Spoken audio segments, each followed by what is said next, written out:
Hello बच्चों, नमस्कार। तो चलिए फिर आज एक नए वीडियो में आप लोग को स्वागत करते हैं। इस वीडियो में हम लोग क्लास 8 का मैथ जो 13.1 हम लोग पढ़ने वाले हैं। क्वेश्चन नंबर 1 से लेकर के जहाँ तक पार लगे वहाँ तक प्रयास करेंगे खत्म करने का। तो चलिए स्टार्ट किया जाए। क्वेश्चन नंबर 1 में बोल रहा है बाबू कि बगल की आकृतियों में एक आयताकार और एक वर्गाकार खेल का मैदान है। खेल का मैदान दिया हुआ है, ठीक है। यहाँ पे आकृति छापा हुआ है। एक वर्गाकार खेल का मैदान है, एक आयताकार खेल का मैदान है, ठीक है। यदि इसका परिमाप समान है, परिमाप क्या है?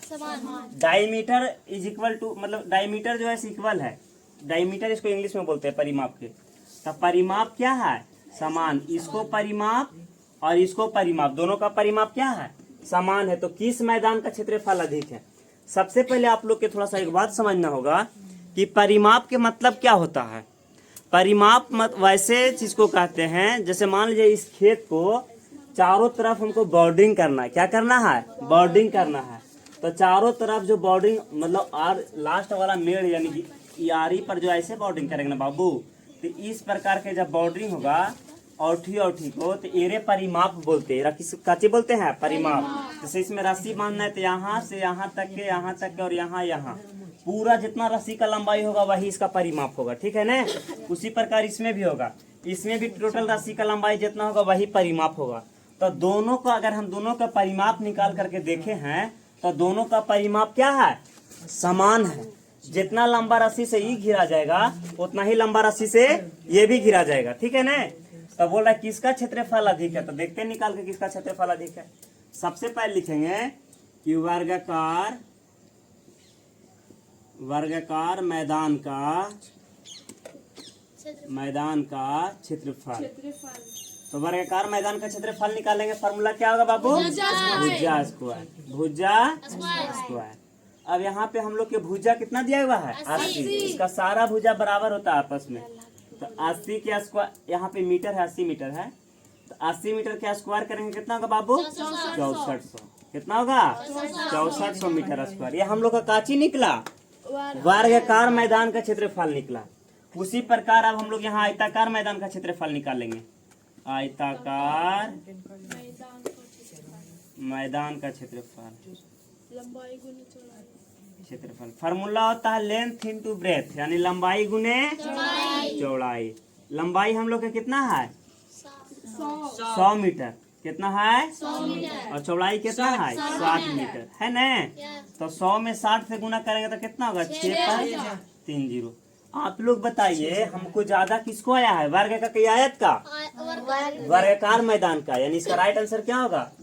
वर्ग का। किस मैदान का क्षेत्रफल अधिक है? तो वर्ग का। यहाँ पे ए दिया हुआ है, मतलब यहाँ नीचे में यहाँ पे ए दिया हुआ है, यहाँ पे बी दिया हुआ है। तो ज्यादा ए वाला है या बी वाला? ए वाला। तो इसका राइट आंसर ये होगा। कोई दिक्कत? चलिए क्वेश्चन नंबर 2 की ओर चलते हैं। क्वेश्चन नंबर 2 में बोल रहा है बाबू कि बिमला के पास एक आयताकार प्लॉट है। उसके पास एक खेत है जो कुछ इस प्रकार के आयताकार प्लॉट है, ठीक है ना। जैसा कि चित्र में दर्शाया गया, जैसा कि चित्र में दिखाया गया, एक आयताकार प्लॉट है। उसके बाद बोल रहा है कि प्लॉट के बीच में एक वर्गाकार घर बनाना चाहती है। प्लॉट के बीच में एक वर्गाकार क्या चीज बनाना चाहती है बाबू? घर बनाना चाहती है। और घर के चारों ओर फुलवारी लगाना चाहती है। घर के चारों तरफ क्या लगाना चाहती है? फुलवारी लगाना चाहती है। तो उसे फुलवारी लगाने में 40 रुपया प्रति वर्ग मीटर के दर से खर्च होता है। तो कितना रुपया का खर्च करना पड़ेगा? जैसे देखो, सबसे पहले हम लोग निकालेंगे कि बिमला के पास जो प्लॉट है, इस पूरा प्लॉट का क्षेत्रफल निकालेंगे। लिखेंगे कि बिमला का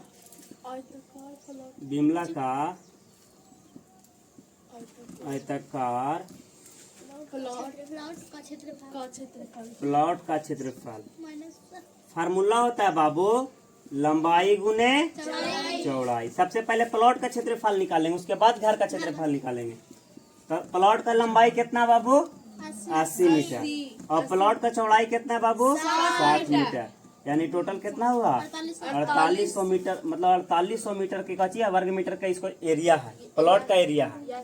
अब घर बनाना चाहते हैं तो घर का लंबाई कितना है?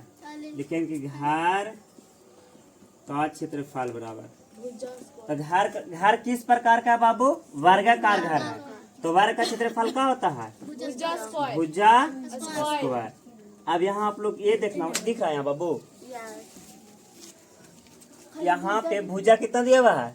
40 दिया हुआ है। कितना है? 40। तो 40 के स्क्वायर करेंगे तो कितना होगा? 1600 होगा। कितना होगा बाबू? 1600 होगा। चलिए यहाँ पे नहीं दिखने के कारण थोड़ा सा 1 मिनट। तो घर का क्षेत्रफल जो निकाले हम लोग का कितना आया? 1600 आया। कितना आया बाबू? 1600। अब हम लोग के मेन काम है उसको फुलवारी लगाना है। घर के चारों तरफ फूल लगाना चाहती है तो लिखेंगे कि फुलवारी लगाए गए क्षेत्रफल। फुलवारी कितना में लगाएगी बाबू? पूरा बड़े प्लॉट का क्षेत्रफल में से, बड़े प्लॉट का क्षेत्रफल माइनस घर का क्षेत्रफल मतलब उसको पास जितना बड़ा खेत था बाबू, उस पूरा खेत का क्षेत्रफल में से ये जो घर बनाई है उस घर का क्षेत्रफल क्या करेंगे?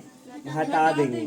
तो खेत का क्षेत्रफल कितना बाबू? 4800 माइनस के घर का क्षेत्रफल कितना बाबू? 1600। यानी उसको घटा के कितना बचेगा? 3200। इतना 3200 एरिया में वो फूल लगावेगी। क्या लगावेगी? और 1 मीटर फूल लगाने में कितना पैसा खर्चा होता है? 40 रुपया खर्चा होता है। कितना खर्चा होता है? 1 मीटर में 40 रुपया। तो फूल लगाना है कितना मीटर में? 3200 मीटर स्क्वायर में। 1 मीटर स्क्वायर की कीमत 40 रुपया है। तो 3200 का कितना हो जाएगा बाबू? 3200 गुने 40, टोटल कितना हो जाएगा? 1,28,000। कोई दिक्कत नहीं? कहा 1,00,000 10,000 ठीक है, 1,28,000। 1,28,000 रुपया उसको फुलवारी लगाने का टोटल खर्चा है। ठीक है, चलिए क्वेश्चन नंबर 3 की ओर हम लोग पहुंच गए हैं। क्वेश्चन नंबर 3 में क्या बोल रहे हैं बाबू? कि अमरेश अपने घर के आंगन में ईंट बिछवाना चाहता है। ठीक है, यदि आंगन की लंबाई 20 मीटर और चौड़ाई 15 मीटर, मतलब आप लोग ये देख सकते हैं कि लंबाई ज्यादा है और चौड़ाई क्या है? कम है। तो ऐसा कौन सा आकृति होता है जिसका लंबाई ज्यादा और चौड़ाई कम होता है? ऐसा आयत होता है, जिसका इंग्लिश में रेक्टेंगल बोलते हैं। ठीक है ना, आयत होता है। इस आयत का लंबाई 20 मीटर और चौड़ाई कितना है? 15 मीटर। अब बोल रहा है क्या बाबू? इस आंगन में ही उसको ईंट बिछाना है। क्या करना है? ईंट बिछाना है। ईंट का लंबाई जो है, लंबाई चौड़ाई नहीं दिया हुआ है, लेकिन आप लोग खुद समझ सकते हैं कि 25 सेंटीमीटर और 80 सेंटीमीटर है। यानी 80 सेंटीमीटर लंबा और 25 सेंटीमीटर चौड़ा। अब यहाँ पे आप लोग के गौर करने की चीज है कि आंगन की लंबाई जो है मीटर में है, आंगन बड़ा है, और ईंट का लंबाई कोची में है? सेंटीमीटर में है। तो हमको जब भी इस प्रकार से क्वेश्चन बनाना रहता है तो सबसे पहले यूनिट को सेम करते हैं। ठीक है ना, तो सबसे पहले लिखेंगे आंगन का क्षेत्रफल। आंगन का क्षेत्रफल क्या बाबू? आंगन कैसा? आयताकार है। तो आयत का क्षेत्रफल होता है लंबाई गुने चौड़ाई। आंगन के लंबाई गुने आंगन का चौड़ाई होगा बाबू। अब आप लोग को ये ध्यान देना है कि यहाँ पे 20 मीटर है। 20 क्या है? मीटर। 1 मीटर में 100 सेंटीमीटर होता है। 1 मीटर में कितना सेंटीमीटर होता है? 100 सेंटीमीटर। तो 20 मीटर में कितना सेंटीमीटर होगा? 2000 सेंटीमीटर। 2000 सेंटीमीटर। और 1 मीटर में 15 सेंटीमीटर। अब यहाँ पे देखो चौड़ाई, यहाँ भी 1 मीटर में 100 सेंटीमीटर, तो 15 मीटर में कितना सेंटीमीटर? 1500 सेंटीमीटर। 15 मीटर में कितना सेंटीमीटर? 1500 सेंटीमीटर। तो लंबाई हमको 2000 है। कितना है? 2000 सेंटीमीटर। और चौड़ाई हमको 1500 सेंटीमीटर है ना बाबू? अब बताइए, इसको हम लोग गुना करेंगे तो 15 दूना के 30, और 3 जीरो यहाँ और 2 जीरो यहाँ, तो 3 और 2 कै जीरो? 5 जीरो ही हुआ। एगो 30 वाला लगा के 6 जीरो। 1 2 3 4 5 और 1 6 जीरो। कोई दिक्कत है? ये हमको काची निकल गया, ये हमको आंगन का क्षेत्रफल निकल गया। अब हमको निकालना एक ईंट का क्षेत्रफल। ईंट का क्षेत्रफल। तो ईंट कैसा है बाबू? ईंट भी आयताकार है ना? तो ईंट का लंबाई गुने ईंट का चौड़ाई, लंबाई गुने चौड़ाई होगा ना बाबू? तो लंबाई कितना है? 80 सेंटीमीटर। और चौड़ाई कितना है? 25 सेंटीमीटर। ये सेंटीमीटर स्क्वायर हो गया, यहाँ सेंटीमीटर है, यहाँ भी सेंटीमीटर है, कोई दिक्कत नहीं ना। यहाँ भी सेंटीमीटर, यहाँ भी सेंटीमीटर। तो 25 8 200 और 1 जीरो और बैठेगा ये वाला, कोई दिक्कत, मतलब 2000 सेंटीमीटर स्क्वायर। कोई दिक्कत है बाबू? अब हमको निकाले क्या कह रहा है, तो उस आंगन में कितना ईंट लगेगी, पूरा आंगन में ईंट कितना ईंट लगेगा, क्या ईंट लगेगा। तो लिखेंगे ईंट की संख्या बराबर, नीचे नहीं दिख रहा होगा तो इसलिए क्वेश्चन को मिटा के हम कर लेते थोड़ा सा। चलिए तो ईंट की संख्या हमको निकालना है, लिखेंगे ईंट की संख्या बराबर, ईंट की संख्या कैसे निकलेगा बाबू, पूरा आंगन के क्षेत्रफल में एक ईंट के क्षेत्रफल से भागा दे देंगे तो टोटल ईंट की संख्या निकल जाएगा। यानी आंगन का क्षेत्रफल बटा एक ईंट का क्षेत्रफल, एक ईंट का क्षेत्रफल। पूरा आंगन का क्षेत्रफल कितना निकला बाबू? 30 पर 5 जीरो, 1 2 3 4 5, कोई दिक्कत। और एक ईंट का क्षेत्रफल कितना निकला बाबू? 2000। यहाँ 3 जीरो से 3 जीरो खत्म। यहाँ बचा हुआ ऊपर में 3000 और नीचे बचा है 2, तो 1500 दूनी 3000 होता है बाबू। मतलब पूरा आंगन में ईंट बिछाने में हमको 1500 ईंट लगेगा। कितना ईंट लगेगा? 1500 ईंट लगेगा। जिसमें क्वेश्चन नंबर 4 से पढ़ेंगे। क्वेश्चन नंबर 4 में क्या है बाबू कि एक त्रिभुजाकार खेत का क्षेत्रफल 600 वर्ग मीटर है। कितना है? 600 वर्ग मीटर है तथा उसका ऊंचाई 60 मीटर है। ऊंचाई क्या है? 60 मीटर। तो उस खेत का आधार निकालना है, आधार ज्ञात करें, ठीक है ना। तो सबसे पहले हम इस प्रकार का क्वेश्चन जब भी देखेंगे बाबू, जिस भी क्वेश्चन में जो चीज दिया हुआ रहे, जिस भी क्वेश्चन में जो चीज दिया हुआ रहे उसी के बराबर फॉर्मूला लगाना है। जैसे देखिए यहाँ पे एक त्रिभुजाकार खेत का क्षेत्रफल दिया हुआ है। क्या दिया हुआ है? क्षेत्रफल। बड़ा यूनिट क्षेत्रफल होता है, ठीक है ना। तो क्षेत्रफल दिया हुआ है तो हम भी त्रिभुज का क्षेत्रफल वाला फॉर्मूला लगाएंगे। जैसे इस प्रकार का खेत है बाबू, इस प्रकार का खेत है, ठीक है, जिसका पूरा एरिया यानी क्षेत्रफल कितना दिया हुआ है? 600। क्षेत्रफल बराबर दिया हुआ है 600। कितना है? 600। अब आधार ऊंचाई कितना दिया है बाबू? ऊंचाई जो है ना 60 दे ले। ऊंचाई ये होता है यहाँ से लेके पूरा यहाँ तक के, इसको ऊंचाई बोलती है। 60 दिया हुआ है, ठीक है, 60 मीटर है। तो हम लोग क्षेत्रफल बराबर फॉर्मूला लगाएंगे। लिखेंगे त्रिभुज का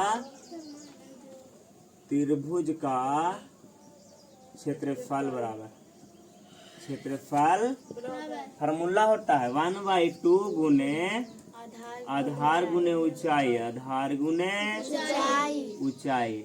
अब आप लोग देख सकते हैं हमको क्षेत्रफल कितना दिया हुआ है? 600। तो क्षेत्रफल की जगह 600 लिखेंगे। 1/2 के 1/2। आधार हम लोग को निकालने बोल रहा है। आधार क्या होगा, यानी आधार ज्ञात करना, ठीक है ना। तो आधार नहीं पता है तो हम लोग आधार के क्या लिखेंगे? आधार ही लिखेंगे, क्योंकि आधार दिया हुआ है ये, नहीं तो आधार ही नहीं लिखेंगे बाबू। और गुना के गुना ऊंचाई कितना बाबू? ऊंचाई कितना था? 60 मीटर था, ठीक है। अब देखिए यहाँ पे 2 से अगर भागा देंगे तो 30 गुना के 60 कटेगा बाबू। अब यहाँ हम लोग के 600 मीटर वर्ग मीटर है, 600 मीटर स्क्वायर यहाँ पे बचा हुआ है, बराबर यहाँ पे क्या है? 30 गुने आधार है बाबू, 30 गुने आधार। और 30 इधर गुना में बराबर की साइड आएगा तो 600 मीटर स्क्वायर बटा 30 मीटर बराबर आधार है बाबू। कोई दिक्कत नहीं ना है? अब आप लोग यहाँ देख सकते हैं क्या कि 1 मीटर से 1 मीटर कैंसिल होगा बाबू, 1 जीरो से 1 जीरो कैंसिल होगा बाबू, 3 दूना के 6, मतलब आधार का माप कितना निकला? 20 मीटर। आधार का माप कितना निकला बाबू? नीचे दिख रहा है 20 मीटर। आधार का माप कितना निकला? 20 मीटर। नीचे नहीं दिख रहा इसलिए यहाँ लिख देते हैं आधार बराबर 20। आधार बराबर 20। समझ में आ गया? चलिए क्वेश्चन नंबर 5 की ओर हम लोग चलते हैं। क्वेश्चन नंबर 5 में बोल रहा है बाबू कि एक धावक का मतलब समझता है तू लोग? धावक के मतलब होता है ना बाबू रनर, इंग्लिश में उसको रनर बोलते हैं। दौड़े वाला जो दौड़ता है ने ग्राउंड में या फील्ड में तो उसको धावक बोलते हैं। जो फील्ड उल्ड में दौड़ता है, आर्मी और में तैयारी करता है, कोई भी चीज रनिंग की तैयारी करता है, उसको धावक बोलते हैं। ठीक है ना। तो वही एक धावक है दौड़ने वाला जो कम से कम दूरी तय करने के लिए, मतलब चाह रहा है कि हम ज्यादा नहीं दौड़े, उसको अंदर से दौड़े के मन नहीं कर रहा है। ठीक है ना। तो कम से कम दूरी तय करना चाह रहा है। कम से कम दूरी तय करने के लिए निम्नलिखित में से किस आकृति पर चक्कर लगाना चाहिए। मतलब ये अर्धवृत्त है। काचे बाबू अर्धवृत्त मतलब एक ऐसा फील्ड है, इधर मैंने कोई चीज लगा हुआ, खेत वगैरह होगा, और ऐसा फील्ड है जिसका मतलब व्यास यहाँ से लेकर यहाँ तक कितना दिया बाबू 42 मीटर, और यहाँ पे अर्धवृत्त है, और फिर थोड़ा दूर इस प्रकार के फील्ड है। बाकी इस साइड कोई रोड वोड होगा या कोई खेत उत होगा, इस प्रकार के खेत है। तो मतलब ये फील्ड पे दौड़े कि ये फील्ड पे दौड़े या ये वृत्त पे दौड़े, मतलब चाह रहा है कि हम सबसे कम मतलब कम दौड़ना है। दौड़ना क्या है? कम दौड़ना है। लेकिन किस फील्ड पे दौड़ेगा तब उसका कम दौड़ना पड़ेगा। तो सबसे पहले हम लोग को क्या करना पड़ेगा बाबू, इस सारा को हम लोग परिधि निकालेंगे। जैसे इस फील्ड में मान लीजिए दौड़ेगा बाबू, तो बीच में थोड़ी ना दौड़ेगा। ये औठी औठी जिस प्रकार ये लाइन है उसी प्रकार वो दौड़ेगा। समझ में आ गया? औठी औठी दौड़ेगा। इस पे दौड़ना है तो इसको बीच में थोड़ी दौड़ेगा, यहाँ से सीधे चालू करेगा, ऐसे ऐसे जाएगा, ऐसे ऐसे एक चक्कर लगाएगा। अगर इस पे दौड़ना है तो ऐसे जाएगा, ऐसे जाएगा, ऐसे जाएगा, एक चक्कर होगा। समझ में आ गया? तो सबसे कम दौड़ने के लिए जिसका परिधि सबसे कम होगा उसमें सबसे कम दौड़ना पड़ेगा, और जिसका परिधि सबसे ज्यादा होगा उस पे ज्यादा दौड़ना पड़ेगा। समझ में आ गया बाबू? तो सबसे पहले हम लोग वृत्त अर्धवृत्त से चलते हैं। पहला नंबर यही ना है, लिखेंगे अर्धवृत्ताकार, अर्धवृत्ताकार मैदान का परिधि। मैदान का देखो वृत्त का परिधि होता है 2 पाई आर, लेकिन अर्धवृत्त का परिधि देखो, वृत्त का परिधि होता है बाबू 2 पाई आर, 2 पाई, लेकिन अर्धवृत्त है, आधा वृत्त नहीं है बाबू, इसलिए इसमें 2 से भागा दिया जाता है, 2 से 2 खत्म, यानी अर्धवृत्त का परिधि होता है पाई आर। क्या होता है? समझ में आ गया ने? पाई आर। तो बताइए पाई का मान कितना है? दिख रहा है बाबू नीचे रे?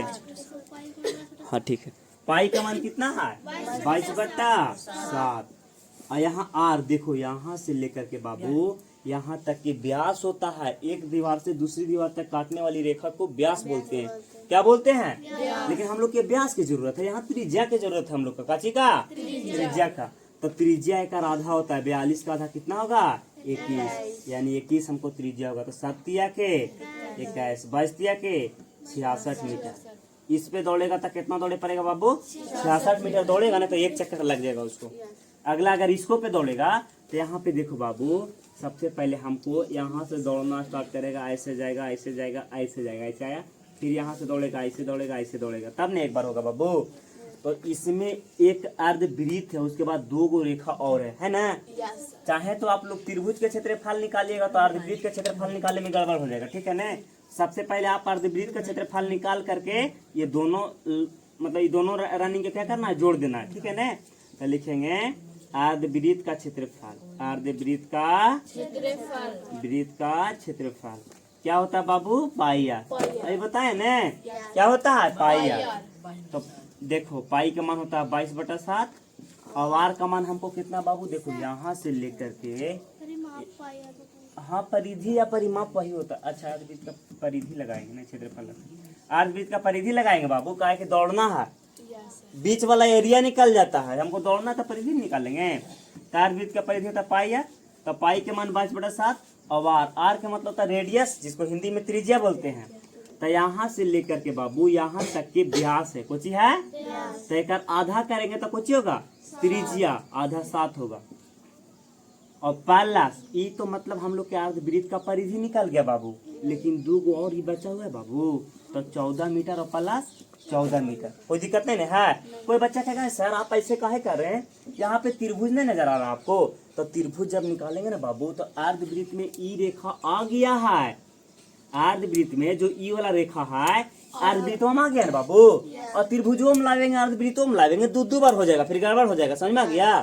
तो इसीलिए एक ही बार करना, तो इसको ऐड कर लेंगे तो पूरा आकृति का परिधि निकल जाएगा। ठीक है ना? तो 7 से 7 खत्म, ये बच्चा 22 और प्लस 14 14 28, तो टोटल ऐड करेंगे कितना होगा बाबू?